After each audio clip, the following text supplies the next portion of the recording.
ఒక కుటుంబంలో పుట్టినందుకు వాడితో ఫాల్తగాడైనా సరే, తాగుబోతు, వ్యభిచారి, తిరుగుబోతు, ఏదైనా సరే వాడు చాలా గొప్పవాడు. ఎంత ఉన్నతమైనటువంటి శీల సంపద కలిగి ప్రతిభ కలిగినా సరే ఫలానా కుటుంబంలో పుట్టాడు కనుక వాడు ఒక్కకంటే నీచు. ఇది మనోవాదం. ఇప్పుడు ఈ దేశంలో ఉన్న ప్రధానమైన సమస్య పుట్టుకతో మనుషులందరూ సమానమే అని నమ్మలేకపోవడమే సమస్య.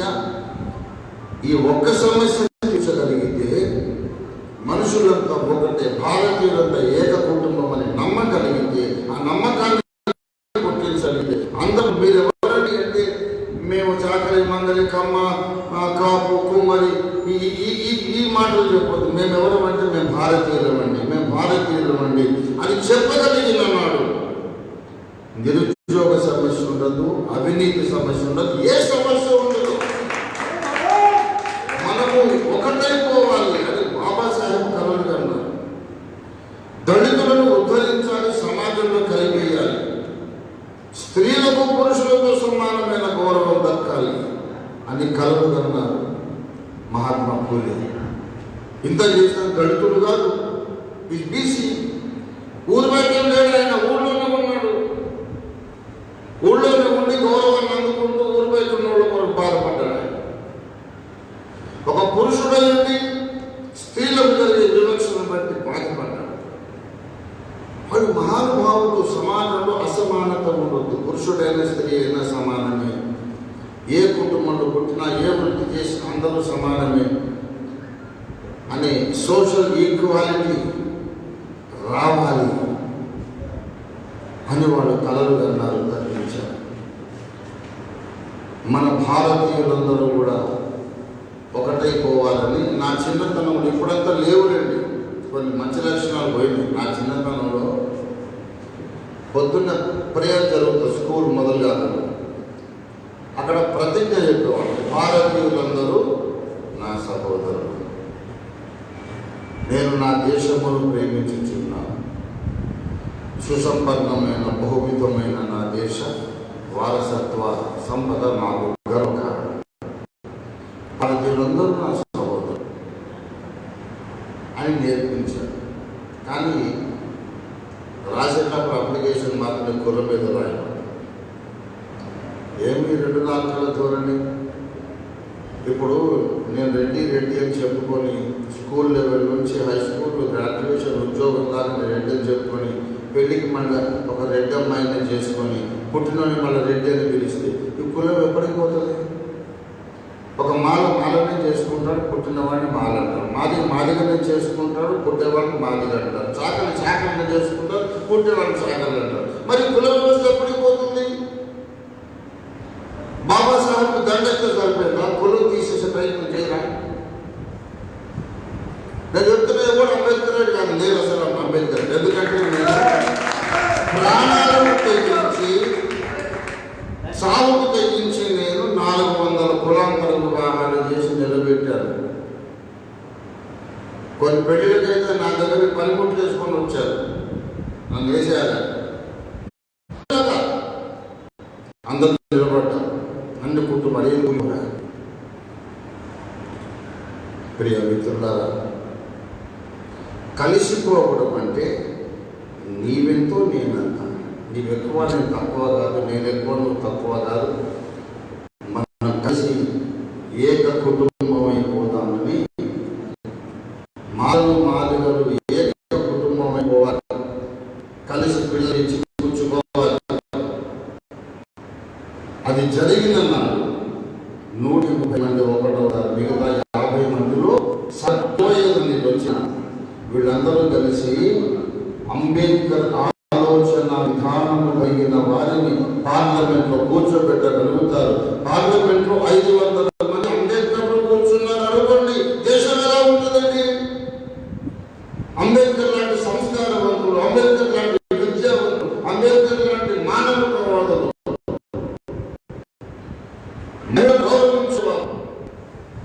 మనుషులందరూ సమానమైనని నమ్మే అంబేద్కర్ లాంటి విశాల హృదయులు 500 మంది ఎంపీలు పార్లమెంట్లో కూర్చుంటే దేశం స్వర్గం అయిపోదు. పార్లమెంట్లో రాజ్యాంగ నిర్మాత భారతరత్న అంబేద్కర్ లాంటి విశాల హృదయులు, సంస్కారవంతులను కూర్చోబెట్టాలి. రౌడీలు, రౌడీ షీటర్లు, రేపిస్టులు రౌడీ షీటర్లు ఎందుకంటే ఎంపీ అవుతారు? ఎంత విచిత్రం అంటే వాడి మీద రౌడీ షీట్ ఉంటుంది. పోలీస్ స్టేషన్లో సంతకం చేయాలి, ఊరు దాటిపోవాలంటే రోజు పోయి సంతకం చేయాలి. పోలీస్ ఎస్ఐ ముందు, సర్కిల్ ఇన్స్పెక్టర్ ముందు నిలబడి చేతులు కట్టుకుని నిలబడతాడు. ఇతనికి ఒక పార్టీ కట్టిస్తుంది. ఎమ్మెల్యే అవుతాడు, ఎంపీ అవుతాడు, మినిస్టర్ అవుతాడు. సెక్యూరిటీలో అదే సర్కిల్ ఇన్స్పెక్టర్ వచ్చి నిలబడు. నమస్తే.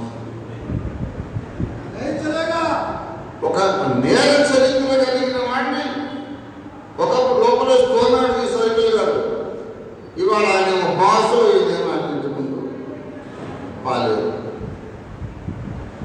లా అండ్ ఆర్డర్ డిపార్ట్మెంట్ అవమానంగా నేర చరిత్ర కలిగిన వాళ్ళని ఎందుకు మీరు ఎంపీగా చేస్తున్నారు?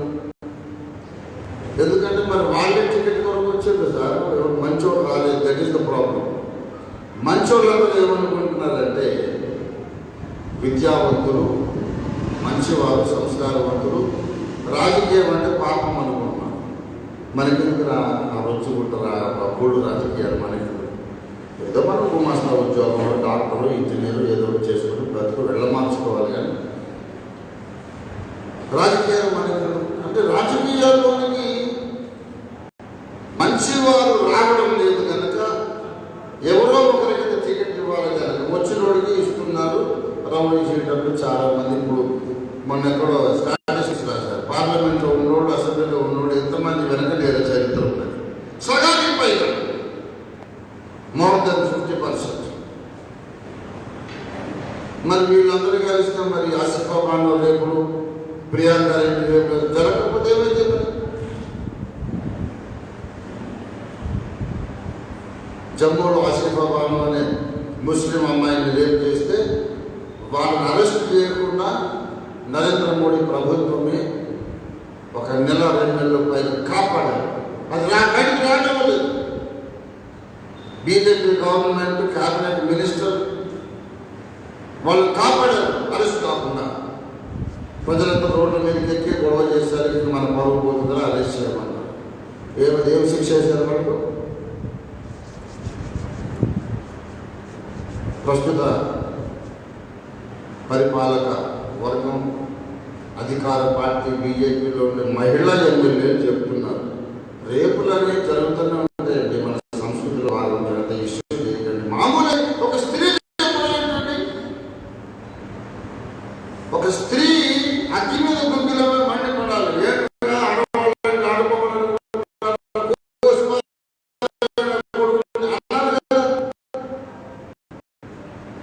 మామూలేనంట. డోంట్ మేక్ ఇష్యూ హోతా रहेगा.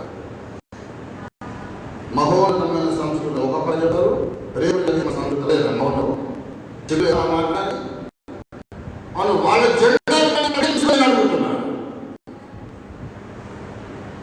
అరగంటకు ఒక అమ్మాయి రేపోతుంది మన దేశంలో. ప్రతి అమ్మాయి దళితులు కానీ బీసీలుగా మరి ఉంటారు. ఒక బ్రాహ్మణ ఎప్పుడు రేపుతారు? ఆ నైవేద్యం స్పీచ్ తప్పైతే వాళ్ళని నిరూపించమని చెప్పండి.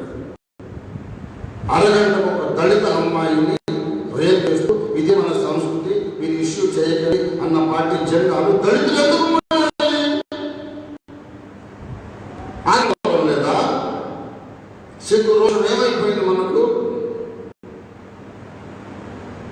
దేశం బాగుపడాలంటే అణిచివేయబడ్డ వాళ్లకు కోపం రావాలి. దళితులకు కోపం వస్తే దేశం బాగుపడుతుంది. మహిళలకు కోపం వస్తే దేశం బాగుపడుతుంది. అణిచివేయబడ్డ వారు ఆగ్రహం చెందగలిగి, ఆగ్రహం తెచ్చుకోగలిగితే రేపులు మన సంస్కృతి మామూలు అన్నవాడు మళ్ళీ గద్దె లెక్కకుండా ఆపొచ్చు. మనం 6 మూరైనా ఇటు సూర్యుడు ఓడించినా రేపులు మామూలేనా వాళ్ళని ఏమనకంటే మన సంస్కృతిలో భాగం ఉన్నటువంటి పనికి మారిన సిగ్గు నీతి జాతి లేని నికృష్ట పార్టీని మళ్ళీ ఢిల్లీలో పెద్ద ఎత్తకుండా ఆపడం ప్రతి భారతీయుల కర్తవ్యం. నేను చెప్తున్నాను, మళ్ళీ ఎక్కలేదండి ఈ ప్రభుత్వాన్ని. రెండోసారి ఎక్కడి నుంచి మనం చాలా తప్పు చేశారు. కులాన్ని నిర్మూలించండి అని బాబాసాహెబ్ చెప్పాడు.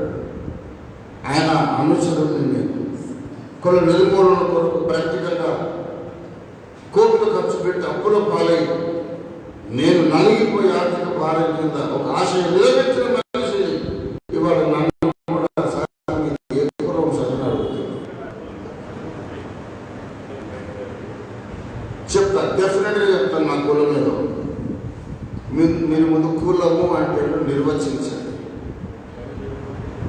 కులం అంటే నిర్వచించండి. మీరే కులము చెప్పండి.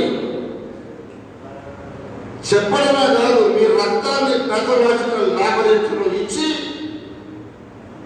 ఇది A B O positive O negative అనే కాకుండా ఈ బ్లడ్ ఫలానా కులపు రక్తం అని ల్యాబ్లో సర్టిఫికేట్ తీసుకొని రండి. అప్పుడు చెప్తే నా కులం ఏంటో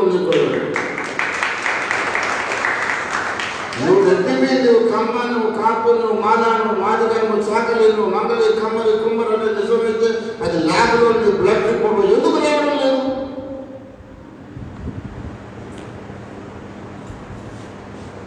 కమ్మల రక్తంలో ఇంత హెమోగ్లోబిన్ ఉంటుంది, ఇంత ఇది ఉంటుందని ఏదన్నా ఒకటి ఉందా క్లాసిఫికేషన్? బ్రాహ్మణులకి ఇలా ఉంటుంది, బయోకెమికల్ లెవెల్ ఇలా ఉంటుంది అని ఉందా? బయోకెమికల్ లెవెల్స్ వాడు ఏ కులం అని చెప్పుకున్నా ఒక తీరుగానే ఉంది. మరి నీ బ్లడ్లో లేనటువంటిది నువ్వు ఎందుకు దాని గురించి మాట్లాడుతున్నావు? కులం అనేది ఒక మూఢనమ్మకం, నాన్ ఎగ్జిస్టెంట్ ఇష్యూ. దళితుల హక్కుల కొరకు పోరాడి బాబాసాహెబ్ అంబేద్కర్ అంటే ఒక అడుగు ముందే వేసిన వాడు భాగ్యరెడ్డి వర్మ గారు.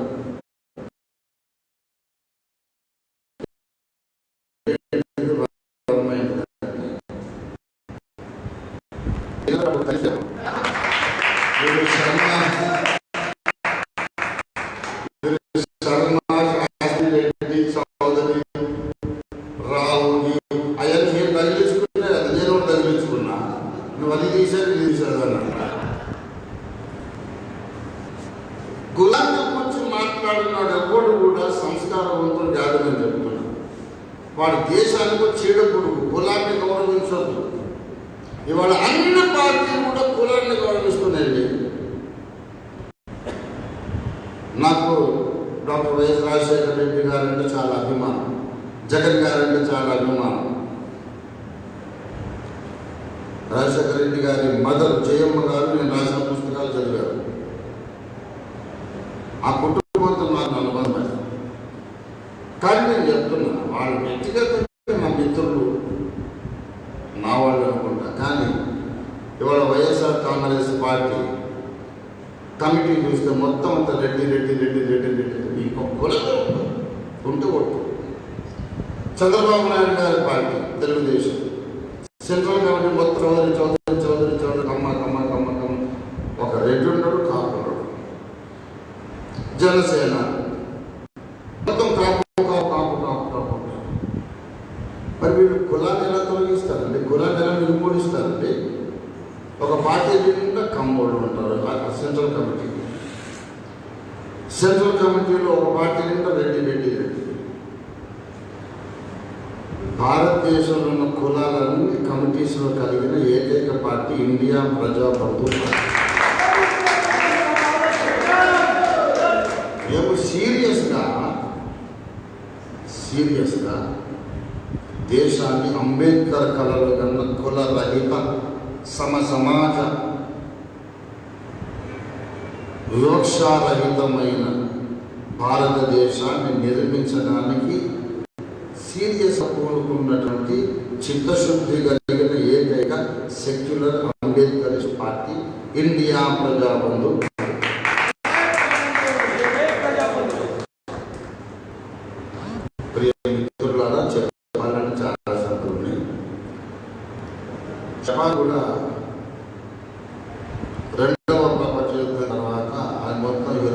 నాగసాకి మీద అమెరికా ఆటం బాంబులు మొత్తం కోటి కుప్ప మిగిలిన తర్వాత మళ్ళీ ఇవాళ అగ్రరాజ్యం అమెరికాను భయపెట్టగలిగినంత టెక్నాలజికల్ అడ్వాన్స్మెంట్ సాధించింది. ఎందుకో తెలుసా? జపాన్లో ఒక రూల్ తయారు చేశారు. ఏంటంటే నీది సమాజంలో ఏ వర్గము ఏ కులము అని అడగడము నేరం. నేరం, జైలు వేస్తారు. మీరు ఎవరండి? మీరు జపనీయులు అన్నారు. అంతేగా మళ్ళీ సమాజంలో మరి ఫలానా ఉపకులము కులము గోత్రము అని ఎవడైనా అడగొద్దు, చెప్పొద్దు. It is crime.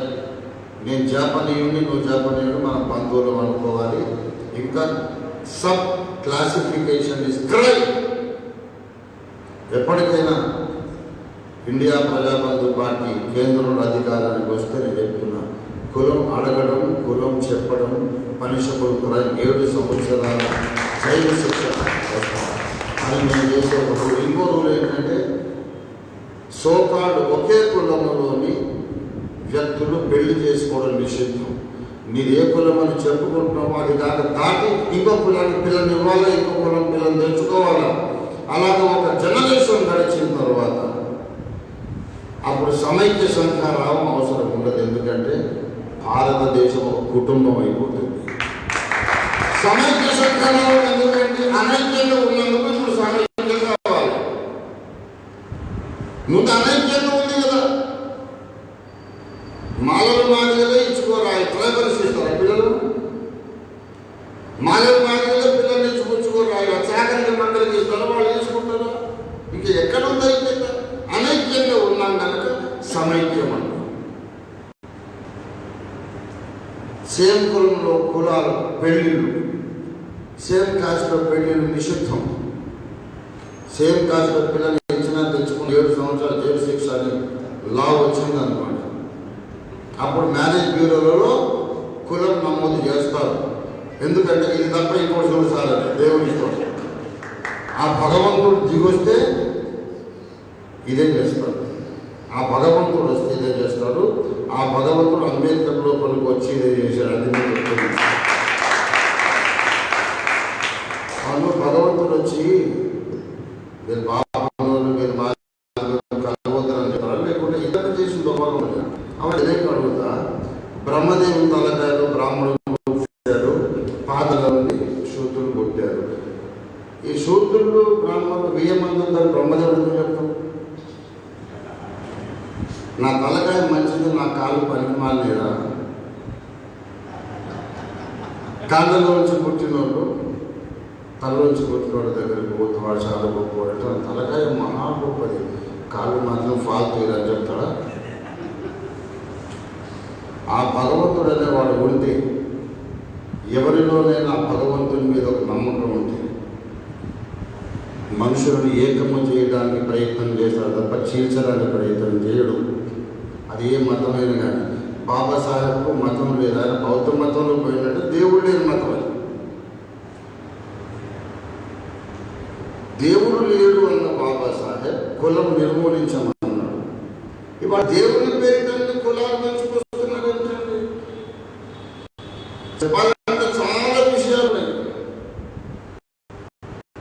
రామరాజ్యం రావాలి, రామరాజ్యం రావాలని బీజేపీ వాళ్ళు అంటున్నారు. నాకు రామంటే ఇష్టం, రాముడంటే నాకు ఇష్టం. ఆయన అంత సమాజానికి విరోధం కాదు. ఒక రాముడు వచ్చి రాజ్యం వెళ్తే నేను కూడా ఓటు ఆయన చేస్తాను. కానీ ఒక క్లారిటీ కావాలి. శంభుకుడు తపస్సు చేసుకుంటుంటే శ్రీరాముడు వారి తలకాయ నరికింది కదా. ఇవాళ బీసీలు ఎవరైనా ప్రార్థనలు మతాలు పూజలు చేసుకునే అవకాశం రాముడు వస్తే ఉంటుందా ఉండదా? అందరు తలకాయ గట్టిగా నరుకుతారా? నరకరా? రామభక్తులందరూ మాకు జవాబు చెప్పాలి. శ్రీరాములు వారు వచ్చి వెళ్తే నాకు ఇష్టమే అని నేను చెప్తున్నా. కానీ ఒక బీసీ తపస్సు చేసుకున్నా పూజ చేసుకున్నా వచ్చి తలకాయ నరుకుతాడా? నరకడా? తలకాయ నరుకుతాడా? అప్పుడేదో ఆ త్రికాయుడు నరికింది కానీ ఇప్పుడు నరకాడండి అంటే అప్పుడు తప్పు చేసిన ఒప్పుకున్నాం. మరి నాకు జవాబు కావాలి. అంటే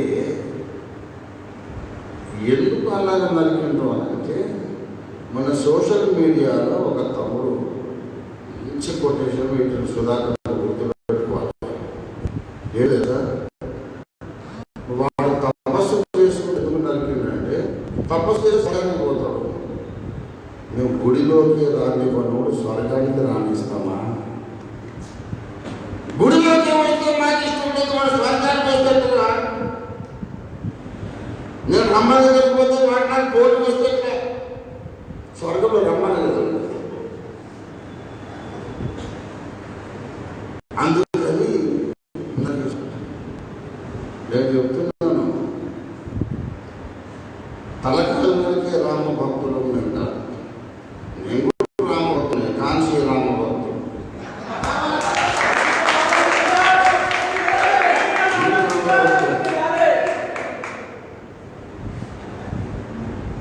నన్ను మించిన రామ భక్తులు మంచి రామ భక్తుని, కాంక్షి రామ భక్తుని, తలకాయలు నరికే రామ భక్తుని కాదు. అందరి తలకాయలు మెడకాయల మీద బాగుండాలని కోరుకుని అసలైన రామభక్తుల్ని, మంచి రామభక్తుల్ని, కాశీ రామభక్తుల్ని. కాబట్టి దేశాన్ని మొత్తము క్లీనప్ చేయాలి. నరేంద్ర మోడీ గారికి నాకు చాలా దగ్గర సుద్దరు. ఆయన ఛాయ్ బాగా వేసుకొని నేను ఛాయ్ బాగా తాగుతాను. చాలా దగ్గర బంధువులు ఛాయ్ కూడా చేసిన బిజినెస్ వేస్ట్. సో కాంశీరామ్ గారికి నాకు చాలా దగ్గర సుద్దరు ఉన్నది. ఇది టీ మేకర్ అండ్ నాకు టీ డ్రంకర్డ్, టీ తాగిపోతుంటాను. బాగుంటుంది సార్, టీ తాగుతా ఉంటా. అంటే నైజాంలో మనకు అది అలవాటు. దోస్తు ఎదురుగానే చంద్ర ఛాయ్కి ఏదైనా మంచి అయినా ఏదైనా దుఃఖమైన ఏదైనా ఛాయ్ ఆరంభిస్తాను. నరేంద్ర మోడీ గారికి నాకు ఇంకో సూత్రం కూడా కొంచెం కజిన్స్ లాగా నేనే. మేము ఇద్దరం ప్రోగ్రామ్ ఫ్యామిలీ, అది కూడా ఉన్నాను. ఆయన కూడా అలాగే నేను కూడా అలాగే చాలా పోలికలు చాలా ఉన్నాయి. ఇంకొకటి ఏంటంటే ఆయన నాకు దగ్గర సంబంధం సుతరికం ఏంటంటే ఆయన అధికారంలోకి రాగానే ఒక కార్యక్రమం పెట్టండి, స్వచ్ఛ భారత్. అవునా కదా? देश को साफ करो, कचरा पूरा निकाल दो, స్వచ్ఛ భారత్. రోడ్లన్నీ ఊడవాలా, ఇంటి ముందు శుభ్రంగా ఉంచుకోవాలి, ఎవరిలో ఎవరి ఒళ్ళు ఎవరి వాడ వాళ్ళు శుభ్రంగా ఉంచుకోవాలా. అదొక ఉద్యమ రూపం సంతరించుకుని దేశం అంతా అందరూ ఇన్వాల్వ్ అయ్యారు. అయితే ఆయన స్వచ్ఛ భారత్ అన్నది మంచిది, కానీ కొంచెం రాంగ్ ప్లేస్లో పెట్టినాడు ఆయన కాన్సన్ట్రేషన్. ఇండియా ప్రజాబంధు పార్టీ చెప్పేది ఏంటంటే, వ్యవస్థాపక జాతీయ అధ్యక్షుడిగా అంబేద్కర్ సార్ అనుచరులకు నేను చెప్పేది ఏంటంటే, స్వచ్ఛ భారత్ బనావ్, కచరా నికాల్ సాఫ్ కరో దేశంలో. కానీ రోడ్ల మీద ఉన్న చెత్త ఓడిచేది కాదు బాబు, మనసులో ఉన్న చెత్త ఓడిచేది కాదు. మనస్సులో ఉన్న చెత్త ఏంటండి? మనసులో ఉన్న చెత్త ఏంటి? మనువాదం. మనువాదం అనే చెత్త ఊడ్చిపోరా. అసలు మను ధర్మశాస్త్రం అనేది అధర్మశాస్త్రం. మను అధర్మశాస్త్రం. బాబాసాహెబ్ అంబేద్కర్ పబ్లిక్గా మన ధర్మశాస్త్రం అది గ్రంథం ప్రతి దేశానికి తొలగిసి పక్కన పెట్టాడు. ఎంత మహానుభావుడు, ఎంత వీరుడు, ఎటువంటి సంస్కర్త, ఎటువంటి దమ్మున్నటువంటి సంస్కర్త. పబ్లిక్గా మన ధర్మశాస్త్రం క్యాచ్ చేశాడు. అది కాల్చిన 70 సంవత్సరాలకే కులాంతర వివాహం చేసుకుంటే మనుషులను ఇంకా వస్తుంది. కాబట్టి నేను అంటున్నానంటే పుస్తకాలు కాలిస్తే లాభం లేదు, మనసులో ఉన్న మనోవాదాన్ని కాల్చాలి. స్కూల్ పిల్లలకు చిన్నప్పటి నుంచి నేర్పించాలి, బాబు మనందరం ఒకటే. కులం అనే మూఢనమ్మకం ఒకప్పుడు ఉండింది, అది ఇప్పుడు మనకు వద్దు. అది సైంటిఫిక్ కాదు, శాస్త్రీయం కాదు, అది ల్యాబ్లో తెలియదు కాదు, అది ఊహ. కులం అనేది లేనే లేదురా, మనుషులంతా ఒకటేరా. నీ బ్లడ్ గ్రూప్ ఏది ఉందో అదే బ్లడ్ గ్రూప్ ఉన్నోడు ఆఫ్రికాలో ఉంటాడు, అమెరికాలో ఉంటాడు, చైనాలో ఉంటాడు, అన్ని కులాల్లో ఉంటాడు. నీదో బ్లడ్ గ్రూపా? మీ నాన్నది ఇంకోటి బ్లడ్ గ్రూప్, మీ తమ్ముడిది ఇంకోటి, ఆ బ్లడ్ గ్రూప్ వేరేది. మీ అక్కతో చెల్లెలు తమ్ముడు ఇంకో గ్రూపా? అది ఉన్నాడు ఒక మాలవాడపల్లిలో, ఒక మాదిగపల్లిలో, ఒక బ్రాహ్మణవాడలో ఉంటాడు. కులం అనేది లేనే లేదు అసలు. ఆ మాట అనడమే బహునీచమైన అని చిన్న పిల్లలకు బ్రెయిన్ వాష్ చేయాలి, బ్రెయిన్ వాష్ చేయాలి, బ్రెయిన్ వాష్ చేయాలి. ప్రేమితులారా, నేను ఒక దేవుడిని నమ్మాను, నేను ఒక దేవుడిని నమ్మాను. అయితే ఏమున్నది, ఒక్కొక్కరు అందరూ ఏదో ఒక దేవుడు, రాముని నమ్ముతారు, అల్లాహ్ని నమ్ముతారు, యేసుని నమ్ముతారు, ఏదో ఒక ధర్మంలో ఉంటారు. ఈ ధర్మం అనేది మారడానికి అవకాశం, ధర్మం మారడానికి అవకాశం. మా తప్పనిసరి నమ్మకం కాపుల పాలైపోయారు. కాబట్టి నాకు బాధ కలిగి ఏం వేసు ఏమిటంటే 60 ఏళ్ళ వయసు చప్పుల పాలైపోయిన యేసు నాకు నచ్చలేదు సార్, రేపటి నుంచి రాముడే దేవుడు అని అంట. ఎవరికైనా అభ్యంతరమా?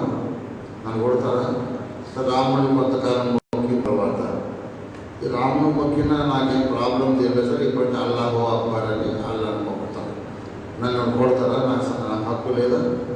సరిగా యేసును మొక్కినా, రామును మొక్కినా, అల్లాహ్ని మొక్కినా ఎక్కడ హక్కులు అక్కడనే ఉన్నాయి. ఏం వేస్ట్ రాదు కనుక ఇప్పటి నుంచి దేవుడు వెళ్ళాడు అని నాస్తికుండా అయిపోతా. కొడతారా అన్నాడు? నా ఇష్టం అండి. రోజు ఒక దేవుడిని అనుకుంటా, దేవుడే లేడని అంటారు. నా కులంలో అడగొద్దు, నా మతంలో అడగొద్దు. భారతదేశంలో పుట్టినందుకు దారిద్ర్య రేఖకు దిగువ ఉన్న వాళ్ళందరికీ, దారిద్ర్య రేఖకు దిగువ ఉన్న వాళ్ళందరికీ ఉచితంగా విద్య, వైద్యము, గృహ వసతి ఉండాలి, జీవనోపాధి ఉండాలి. ఇది ఇండియా ప్రజాబంధు పార్టీ పోరాటం. చాలా మంది నేను క్రైస్తవులని క్రిస్టియన్స్ పార్టీ అని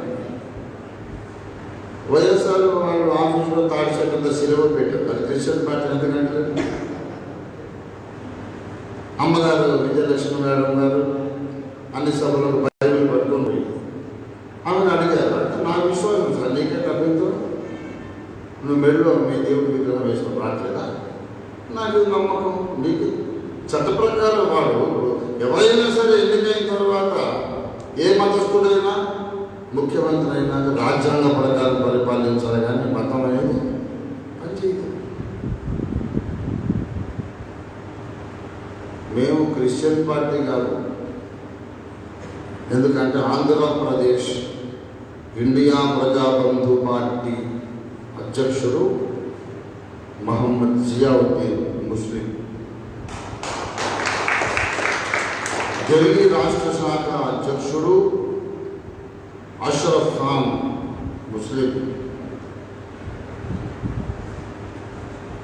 మన పార్టీలో సిక్కులు ఉన్నారు, ముస్లిమ్స్ ఉన్నారు, క్రిస్టియన్స్ ఉన్నారు, హిందువులు ఉన్నారు, బౌద్ధులు ఉన్నారు, ట్రైబల్స్ ఉన్నారు.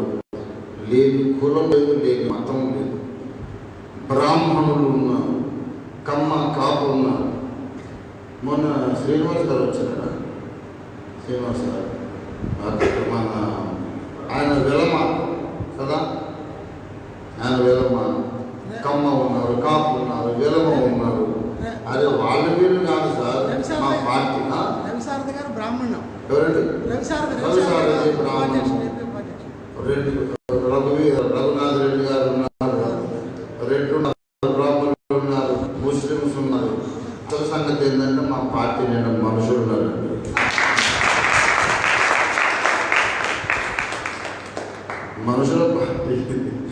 మనుషులందరినీ మనుషులుగా గుర్తించే పార్టీ.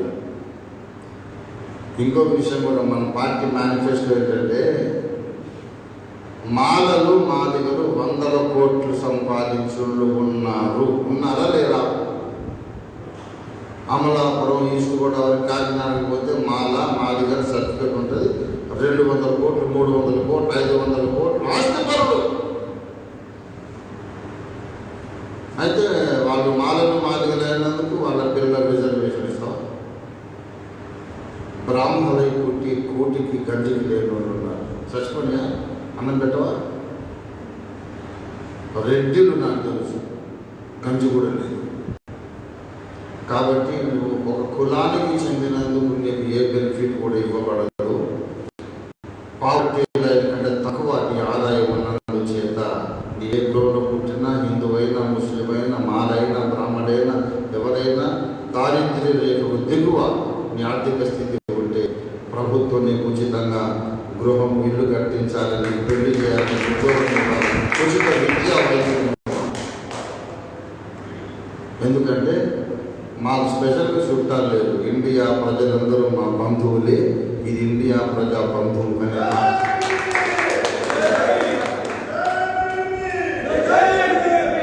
నాకు కులం మీద అభిమానం ఉంటే నేను నమ్మేది యేసుప్రభువుని ఏంటి, మా ఆంధ్రప్రదేశ్ రాష్ట్ర అధ్యక్షుడు ముస్లిం ఏంటి. అసలు క్రైస్తవులు ఈ పాస్టర్లలో అసలు నాయకుడు వద్దే వద్దు.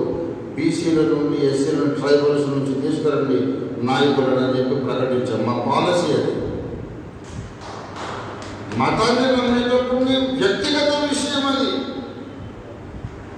వ్యక్తిగత విషయం. మతానికి రాజకీయాలకు సంబంధం లేదు, మతానికి ప్రజాసేవకు సంబంధం లేదు.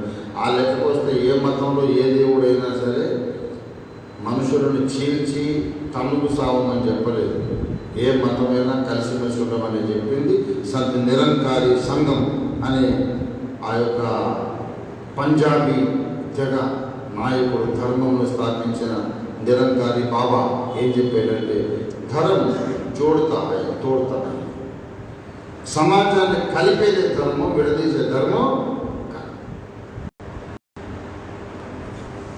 మేము విస్తారమైన పరిశోధన చేశాము. నాకు 62 సంవత్సరాలు. నేను రామాయణం చదివినప్పుడు నాకు 6 సంవత్సరాలు చేశారు. మరి మేము రామాయణం పడాలి. ఈ దేశం ఇట్లా ఎదుర్కొందో అసలు అంటరాని వాళ్ళు అనేవాళ్ళు ఎట్లా పుట్టారు? చాతురు వర్ణ సమాజం అంటే మరి 5వ వాడు ఎక్కడి నుంచి వచ్చాడు? బ్రహ్మశిరసున బ్రాహ్మణుడు, భుజాంలో క్షత్రియుడు, ఉదరంలో వైశ్యుడు, పాదాల్లో శూద్రుడు పుట్టినాక 5వ వాడు కాళ్ళకి వెళ్ళి పుట్టినాడు. వాడు ఎక్కడి నుంచి వచ్చాడు? ఎట్లా తయారు చేశాడు? దేశ జనాభాలో 130 మందిని 5వ వాడు ఎవడన్నాడు? ఎందుకన్నాడు? ఎప్పుడు అన్నాడు? ఇదే కుట్ర. మీరంతా రానివాళ్ళు మీరు మా వాక్యంలోకి వస్తే పసుపు నీళ్ళు జరిపి మంత్రాలు జరిపి కుక్క వచ్చినా పంది వచ్చినా శుద్ధి చేసుకోము, మాదిగా మాల వస్తే శుద్ధి చేసుకుంటాం అని నీచపరుస్తున్న వాళ్ళ జెండాలు మాల సోదరులు, మాదిగ సోదరులు ఎందుకు మోస్తారండి? ఒక్క మాల ఒక మాదిగ కూడా బీజేపీ జెండా పోయొద్దు. నేను చెప్తున్నాను, ఏ మన్వాద పార్టీ జెండా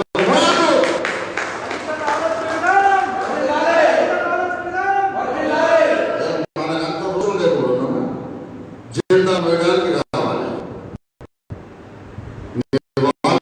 బ్రతికించడానికి కావాలి, నినాదాలు ఇవ్వడానికి కావాలి. కానీ మనం సమాజంలో వాడు వేరే. అదే మాల మాదిగలకు ఇప్పుడు వివక్ష ఎక్కడ ఉన్నదండి? ఒక దళితుడిని కేఆర్ నారాయణన్ రాష్ట్రపతిని చేశాం. ఇవాళ ఒక దళిత Ramnath Kovind, his excellency president of India, రాష్ట్రపతిని చేశాం. ఇంకా వివక్ష రాష్ట్రపతిని చేస్తాం. చేసిన తర్వాత ఆగ్రాలో బ్రహ్మదేవాలయం ఒకటి ఉన్నది. రాష్ట్రపతి హోదాలో కుటుంబ సమేతంగా రామ్నాథ్ కోవింద్ గారు పూజలు చేద్దామని పోయినాడు. పోతే నువ్వు లోపలికి రావద్దు, గుడి మైలపడుతుందని. ఇది వినండి, ఇది ఎంత బద్మాషియో. కావాలని అంటాం బద్మాషి. వరంగల్ కా బబర్ హోమ్ ట్రైబల్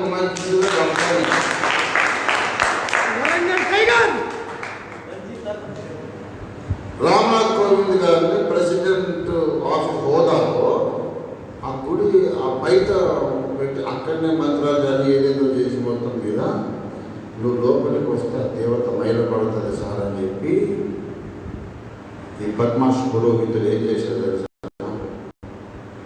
బయటికి వెళ్ళగొట్టి ఆయన ఇచ్చిన నోట్ల కట్ట కానకం మాత్రం లోపలికి తీసుకుపోయి, అరే శివీశ్వరం ఎవరు అదంతా నువ్వు ఆయన లోపల పోతే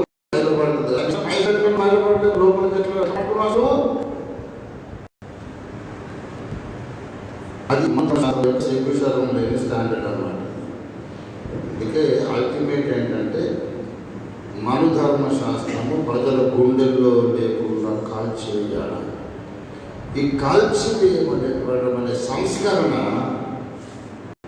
ఎప్పుడైనా బాబాసాహెబ్ ఏంటంటే ఒక మార్పు, పెను మార్పు, సామాజిక సంస్కరణ అనేది ఉన్నత స్థానం నుండి స్టార్ట్ గాలి పడిగారు, అట్టడుగు నుండి స్టార్ట్. ఎందుకంటే ప్రస్తుతం ఉన్న వ్యవస్థ బాగోలేదు, మార్చాలి మంట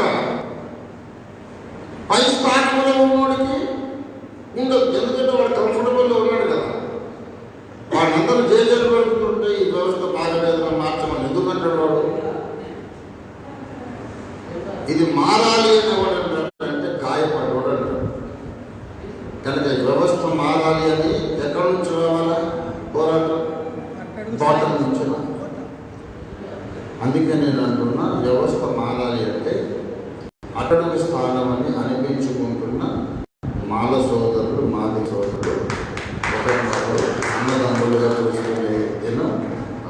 ఇంకా వాళ్ళిద్దరూ 33 ఓట్లు ఒకటైనాక ఈ బీసీ సోదరుల్లోని 52%, అందులో ఒక సగం వచ్చినా సరే, 20 వచ్చినా సరే, దేశపు ఓట్లలో 50 కలిసి ఒకటే ఓటు బ్యాంక్ అయినప్పుడు మిగతా 50 ఓట్లు 100 పార్టీలు పంచుకుంటాయి. ఒకటే పార్టీ దళితుల కొరకు, అణచివేయబడ్డ వాళ్ళ కొరకు పుట్టిన అంబేద్కర్ పార్టీ 50 ఓట్లు శాసించగలిగితే మిగతా 50 ఓట్లు 100 పార్టీలు పంచుకుంటాయి. ఎవరికి అది ఎందుకు పనికిరాదు, ఒక సీటు కూడా కాదు. 50 ఓట్లు దేశంలో మనం శాసించగలిగితే అంబేద్కర్ లాంటి సంస్కారవంతులను 500 మందిని పార్లమెంట్లో కూర్చోబెట్టచ్చు. అంబేద్కర్ సాగు పార్లమెంట్లో కూర్చున్న తర్వాత రేపులు ఉండవు, వివక్ష ఉండదు, పరువు హత్యలు ఉండవు, ఏముండదు. ఈ భారతదేశం అసలు సిసలైన రామరాజ్యం, కాంక్షి రామరాజ్యం అవుతుంది.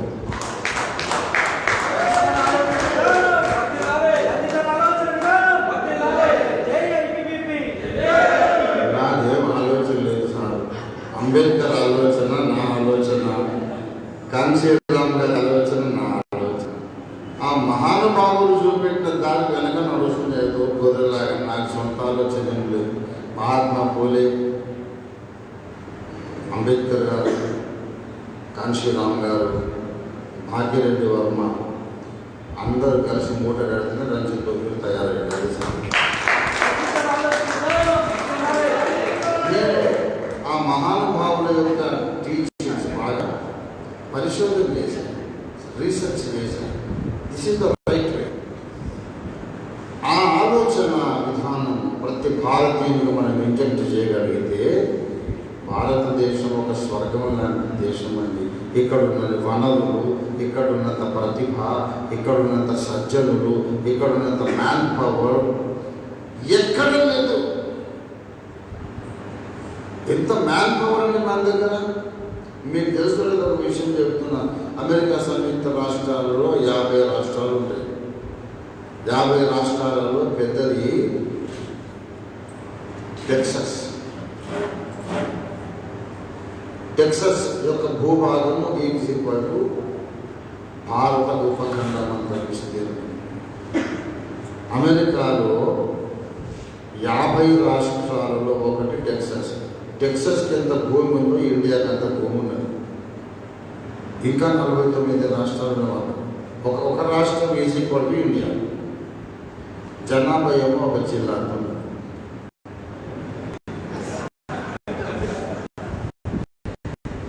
ఒక దేశం అంత భూభాగము జనాభా ఒక జిల్లా. దగ్గర ఎంత మానవులతో భారతదేశం తలుచుకుంటే ప్రపంచాన్ని ప్రభావితం చేసి స్వర్గ సమానంగా మార్చగలుగుతుంది. ఇంత జనాభాలో నాకు తెలిసి తెలివి తక్కువ ఒక్కటేనండి. భారతీయుల ఆలోచన విధానమే చాలా ఉన్నతమైనది. ఇవాళ మతోన్మాదాన్ని చొప్పించి నేర్పించి ఈ మేధావులను పాడు చేస్తున్నారు. కానీ మతోన్మాదం అనేది లేకపోతే ఈ ప్రతిభంతా కూడా దేశ పునర్నిర్మాణానికి పనికొస్తుంది. అప్పుడు నరేంద్ర మోడీ గారు ప్రతిపాదించిన స్వచ్ఛ భారత్ ప్రజల హృదయాల్లో జరుగుతుంది. అదే రోడ్ల మీద చెత్త ఆటోమేటిక్గా పోతుంది సార్. ముందు మనసులో చెత్త తీసేస్తే ఆ చెత్త ఆటోమేటిక్గా వెళ్ళిపోతుంది. మొన్న నేను చూశానండి, సికింద్రాబాద్ స్టేషన్లో ఒక లేడీ ఉంది, యంగ్ లేడీ, చక్కగా చక్కగా ఉంది, కన్సిడరబుల్ గుడ్ లుకింగ్, మంచి బట్టలు కట్టుకున్నది, మంచిగా నల్ల కళ్ళద్దాలు పెట్టుకున్నది, చాలా మంచిగా ఉన్నది. ఆ సికింద్రాబాద్ స్టేషన్ బండల మీద వచ్చి కాండ్రించి తుప్పుకొని ఉండేసి చూస్తే మంచి చదువుకుని నేను దగ్గరకు అడిగిన, అమ్మా కొంచెం చెల్లమ్మ కొంచెం, నేను చాలా పెద్దోడు కదా, ఆమె నా కూతురు వయసు, కొంచెం ఆగమ్మా, ఏం పని చేసి అంటే ఏమైంది, మీరు ఎందుకు అడుగుతున్నారు అంటే ఎవరైతే అడుగుతో చెప్తావు స్టేషన్ మాస్టర్ అడగచ్చా, నువ్వు చేసిన పని ఏంటిది, నువ్వు గ్రాడ్యుయేట్వా, నువ్వు అట్లే చదువు, మరి ఏంటి నువ్వు ఉమ్మేసి బండ కనీసం మట్టైనా కాదు, మట్టి అయితే ఇంకిపోతుంది, బండ మీద ఉమ్మేసిందండి ఇంత.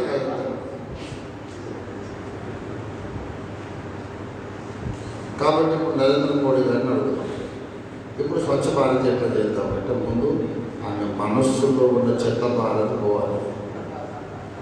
మనసులో ఉన్న చెత్త భారత్ తీసేస్తే రోడ్లు, రైల్వే ప్లాట్ఫామ్లు ఆటోమేటిక్గా స్వచ్ఛ భారత్ అయిపోతుంది. నేను నమ్మే సిద్ధాంతం ఆఖరిని చెప్పి ముగిస్తాను. నేను దేవుడి మీద విశ్వాసం ఉన్న మనిషిని. అయితే ఏ దేవుణ్ణి నమ్మాలి అనేది ఎవరికి వాడి నిర్ణయించుకోవాలి. ఏ దేవుణ్ణి నమ్మినా, నా అధికారులు పెడుతున్నాను, ఏ దేవుణ్ణి నమ్మినా చచ్చిన తర్వాత నరకం తప్పించుకోవాలని నమ్ముతాం. చచ్చిపోయిన తర్వాత ఉన్న నరకం తప్పించుకోవడానికి ఏదో ఒక దేవుడు కావాలి.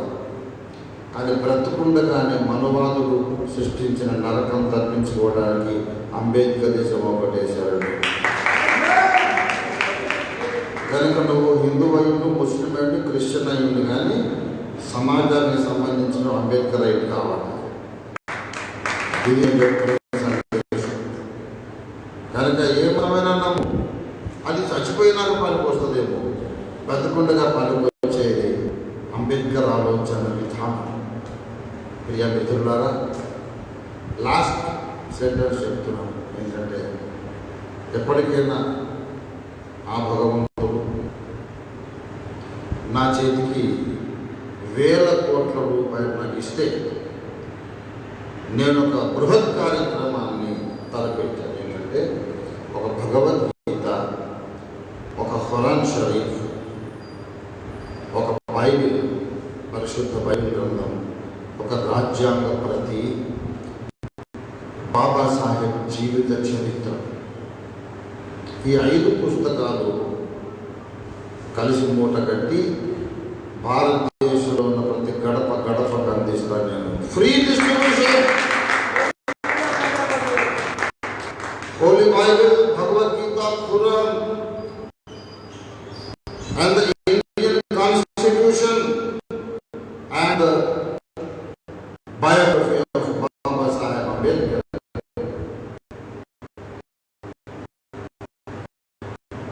ఈ 5 పుస్తకాలు దేశంలో ఇంటికి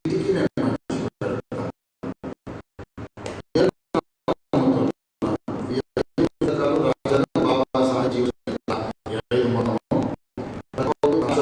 మన దేశంలో రేపిస్తున్నారు,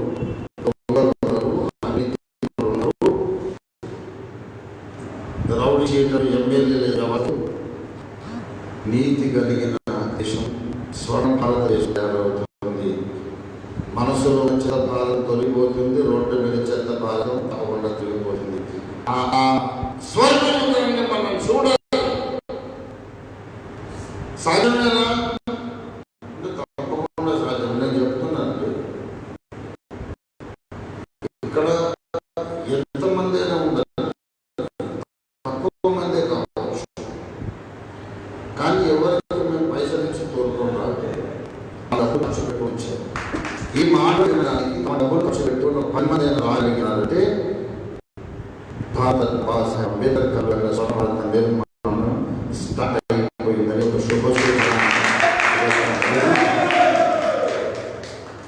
తప్పకుండా మనం స్వర్ణ భారతాన్ని నిర్మించి తీరాలి. ఎవరికి ఇష్టం వచ్చిన దేవుడు వాళ్ళు నమ్ముకొని పోయి బతుకున్నంతకాలం సమాజం కొరకు అంబేద్కర్ మనం వెంబడించి తీరాలి. అంబేద్కర్కు ఏ దేవుడికి క్లాస్ లేదు, రాముడికి అంబేద్కర్ క్లాస్ లేదు, అల్లాహ్ అంబేద్కర్ క్లాస్ లేదు, యేసు అంబేద్కర్ క్లాస్ లేదు. ఎందుకంటే అంబేద్కర్ గారు నేనే దేవుడు అని చెప్పలేదు.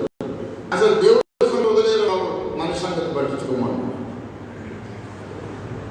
ఏ దేవుడిని అన్నాను అన్నట్టు మీరు రాముని నమ్మితే నాకు అభ్యంతరం లేదు, నేను మాత్రం కాంచి రాముని వెంబడిస్తాను. భారతీయులందరూ కాంచి రామ భక్తులు కావాలని ఆశీర్వదిస్తూ ఉపన్యాసం ముగించుకుంటున్నాం. सुधाकर बाबू बहुत बहुत शुक्रिया आपको, भगवान आपको आशीर्वाद दें और आप बहुत बड़ा लीडर बन जाओ और अगर हो सकता है ये भी बन जाए और भी बन जाए।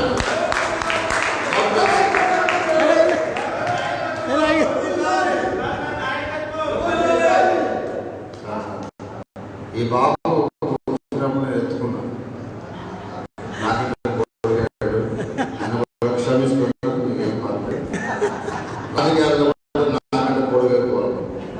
క్షమిస్తున్నాను.